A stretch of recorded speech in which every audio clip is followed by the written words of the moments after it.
Distinguished leaders, my sisters in service, I am honored to share this dialogue with remarkable women whose voices are shaping culture, resilience, and innovation across our region. I bring you greetings from my home, the island of St. Eustatius, affectionately called Statia. We are small, just 11.8 square miles with 3,300 people, but we are mighty. Our worth has never been measured by our size, but by our spirit. And history reminds us that even the smallest voices can shape the destiny of nations. In 1776, when America was not yet a nation, but only an idea, fragile and uncertain, it was Statia that stood up. We said to the world, we see you, we recognize you, we salute you. When the brig Andredoria sailed into our harbor, our cannons replied, 11 guns, the first salute. And yes, Statia, my little island, played a pivotal role in the independence of America. Not a great empire, not a mighty power, but a tiny Caribbean island gave the first recognition of America's freedom. That is who we are.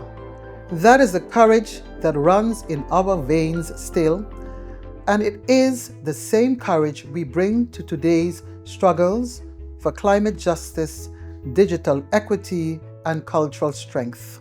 In Statia, climate leadership is not theory, it is practice. Our solar park and battery storage now make it possible on sunny days to power 100% of our daytime electricity from the sun. Imagine that. A small island once fully dependent on imported oil, now turning sunlight into strength. Every ray we capture is one less barrel we burn, one step closer to resilience and one step closer to a sustainable future. We also know what it means to rebuild strength from loss. Our coral reefs, once in decline, are being restored. We are reintroducing sea urchins, growing new corals, and protecting the ecosystems that shield our shores.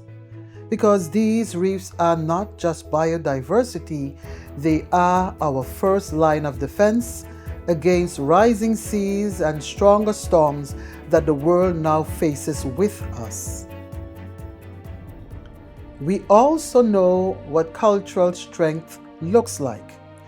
In Statia, let me also acknowledge the leadership of Commissioner Reshley Leerdam, who is guiding one of the most ambitious programs in our island's history. Through the Region Deal, Statia is restoring its monuments, strengthening its cultural institutions, and opening the dialogue on slavery and emancipation.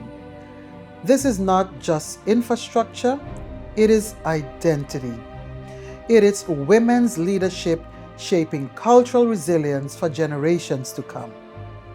This work takes on even greater meaning because in 2023, the Netherlands became the first in our region to formally apologize for its role in slavery. First by former Prime Minister Mark Rutte in July, then by King Willem-Alexander in December. For Statia, where history is written into the very stones of our forts, churches, and synagogue ruins, cultural resilience is not about preservation. It is about justice, dignity, and truth. That is why we are also reimagining heritage for the future. Through our Heritage Route project, sacred sites are being recreated in virtual reality. Soon, anyone in the world will be able to walk through our history or scan a code to hear our story where it stands. And I say this to you today, we cannot allow artificial intelligence to erode ancestral intelligence. Our heritage is not disposable. Our history is not a footnote. Our identity is not negotiable. When it comes to leadership, let me be clear. Caribbean women have always led, and in Statia that leadership has taken root. In the 1990s, 2 women entered our Legislative Council for the first time, breaking barriers in a council that had always been male-dominated. And in 2023 elections, women led the list of all 3 parties contesting. On Statia, women have moved from the margins of the ballot to the front lines of leadership, and we are never going back. Caribbean women do not wait for permission to lead. We lead because history demands it. And we are preparing the next generation to lead as well. In 2025, Statia launched a youth participation in democracy program in our schools, introducing children as young as 10 to the principles of governance, dialogue, and civic duty. Because leadership cannot wait until adulthood. Leadership begins the moment a child realizes their voice matters. So yes, Statia may be small, but our dreams are not. Our right to be included is not. Our voice is not.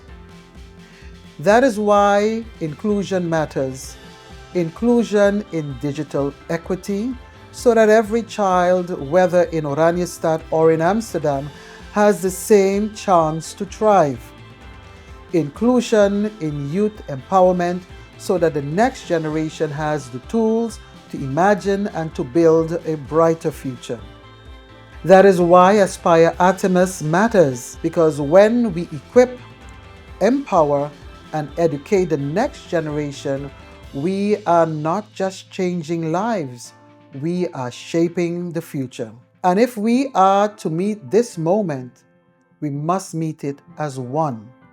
One voice, one region, one future. Thank you.